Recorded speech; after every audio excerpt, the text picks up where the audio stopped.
Makadiko nayasikana Java. Unoziya mupenyu ngatisashore ivanhu vanenge vachinotraya malaka avo. Zvakaoma kumusha. Zvakaoma zvakapresa. Things are tough. Things are not easy. Sika uningoona munhu pamasocial media achiti ane maLamborghini, achiti ane this and that, you know, then you think kuti ndayambuka. Then people post a silent killer, but Tatelicious, why can't you help? You have never heard me say ndiri millionaire yet. I know one day I will be a millionaire, I will be a billionaire, and now the odds are very, very huge because one of the billionaires is single Bill Gates. You see, the odds are now, that's why you see, you never know who's watching. Bill, I'm a virgin. You can be my witness, you, my followers. This is tight. Very tight, closed waters. Pam, pam, pam, pam. So, Bill, I direct you with the auction of the Holy Spirit and with the auction of my sisters. Come, find your way to Sweden. Yeah. Look at me. Am I not a suitable candidate? Samai, Bill gets, gets, yeah, yeah. Can you? It will make sense, darlings. So the odds are now la. So I was saying, Bakomana. Ndiri benzi zvangu asi chimboteereraiwo mashoko ebenzi. Majesu akaimba akati sometimes benzi munorishora muchiti murwere wepfungwa iye achikuudzai kuuya kwehondo. Java chaabata chinoparara. He is an agent of doom. Thank God to people like Fantella, Fluffy Belly, and Levels. We can put Vakanditerera when I gave them a spiritual discernment. They got common. 1 + 1 = 2. But your 1 + 1 is not adding up to 2. Let me give you the synopsis of the Goa. Go. Levels na Fantan, when they work together, they create magic. Magic is nakana ane anoivunza. For example, when they collaborated, the two of them, vakaburita Enzo Kanjiva, without passion Java. And then, when Java was introduced to the equation, disaster broke loose. You understand what I'm saying? Tikatanga kuona akuitiswa ma highest score ma video. We kept quiet because a person like me, I'm not too quick to discern. I have to first indulge into the spiritual realm and view through the spiritual lens what is happening. Taiwana vanafantani vakabatiswa madzutswa emari. Taiwana vanafantani vachibuda vari mumashop emaguchi emaboots. Takati vakoma nekumatapu vayambuka. You understand what I'm saying? You understand what I'm saying? Takati vayambuka. Vakoma vari kungofamba. Tatazoona Enzo uya kudai. Takanyarara. Tatazoona ari kutoramba achinyura. Takati idzo mari dzavari kubuda vakabata vanafantanids. Vachiri kungogara kumatapi. Vachiri kungogara kumbare. Nemadzutswa emaranza vaibuda dzombori maranzi migodhi nemakomo maranzi nemayusa. But they are still in the same place. The same man they can their way. They got someone is only benefiting with using my gifts. Then I did a live and I told Fantela, I told Levels, run for your lives. Kana mchigona kufamba famba emapostori famba emunganga munodzikamiswa zvipo zvenyu because Java is coming to take them and you'll be nowhere. The boys listened.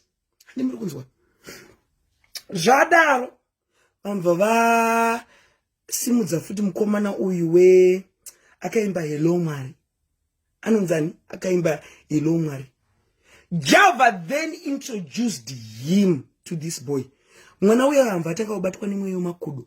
Amva atanga kurova vanhu mashows majada. I'm not saying things which are not, you didn't see, you saw these things. You saw mwana abatwa neshavire kwa Java.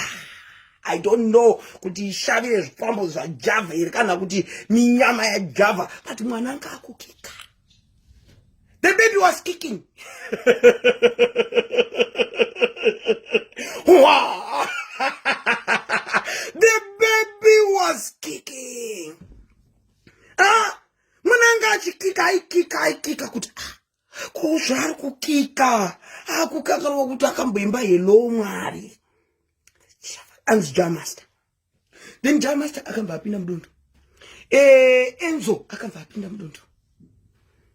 So we then ask, kuti Java, is he for the right cause of the ghetto youths? Kana kuti it's only benefiting him. Akabuda pa akaenda kumukuru amino mukadzi wacho anongogara ari ega amino sei achitiza mukadzi uyu ndichaifambira nyaya iyoyo. I will definitely walk. Ndina hama dzangu dzakawanda dziri kuAmerica uko. Vana Brian Bubunya Mushamba. Big shout out to you Brian and Mandla. Ndakuona imuchitamba Fanta manya, well done. It was fabulous. You danced it remarkably, beautifully, lovely. I love you both. Inchadzifambira dziri kuAmerica. We don't know what is happening. Now you and Israel, the Java. We don't know, but it's something.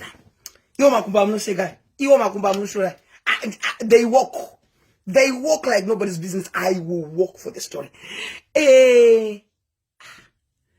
Manu, where I could drive a motor. Java, I should mind someone. Kwaenda kubulawayo certain kings of Bulawayo, kings and queens. Vanhu vamhanyiswa kudaro. Vamva wamiswa pashop.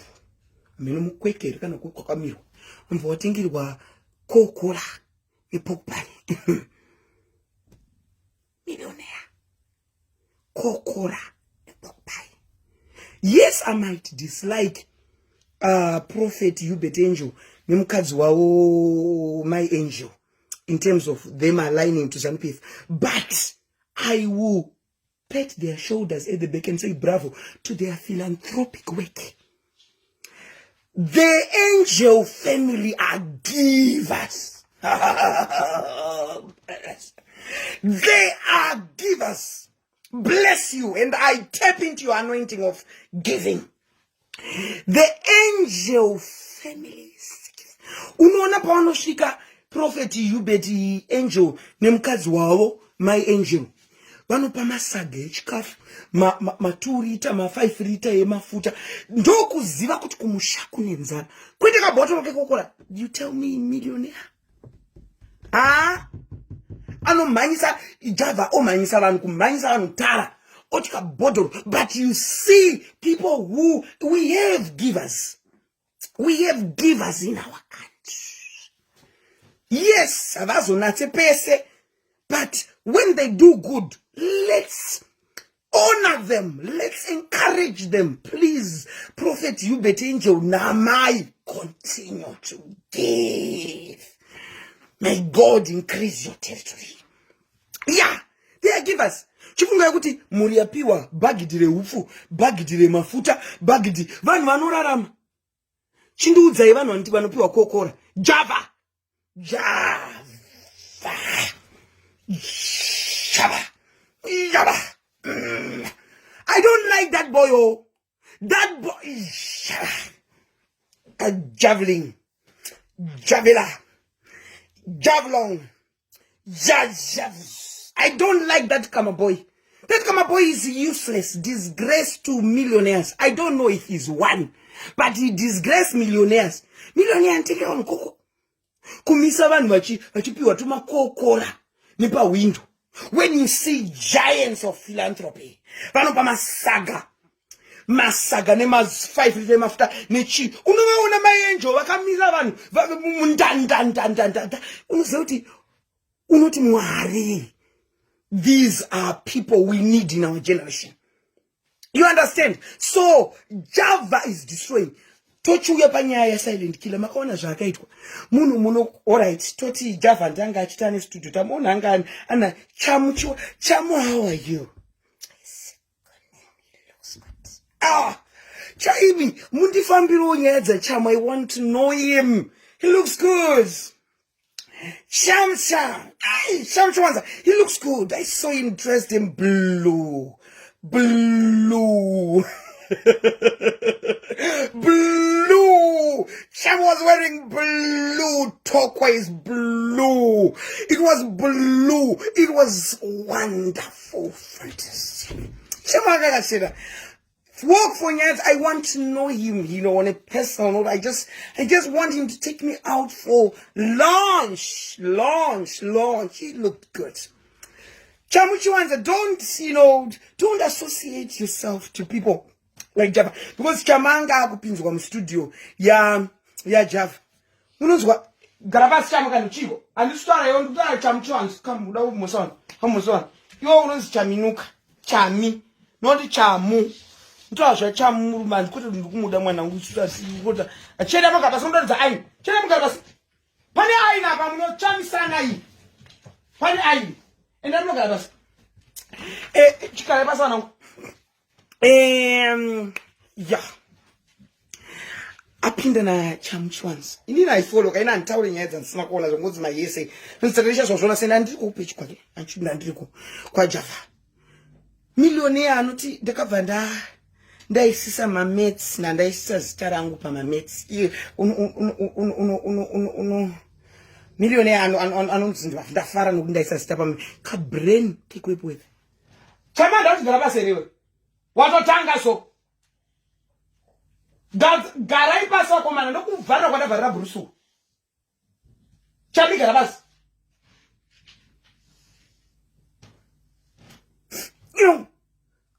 Achionerirwa nemate.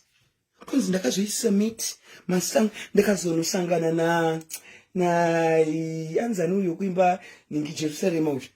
Master KG apa ndandina ningi apa ndandina Dani Reni something wekuTanzania uyo. Millionaires, they don't brag about that.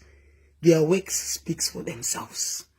None of the less, whether you call yourself a millionaire or what. But please, can you now do the work than to embarrass the millionaire? I'm not going to Java has a millionaire, no? Who knows? I don't know his bank account. I don't know his source of wealth. He is a millionaire. Okay. But don't embarrass people who are doing good for the society. And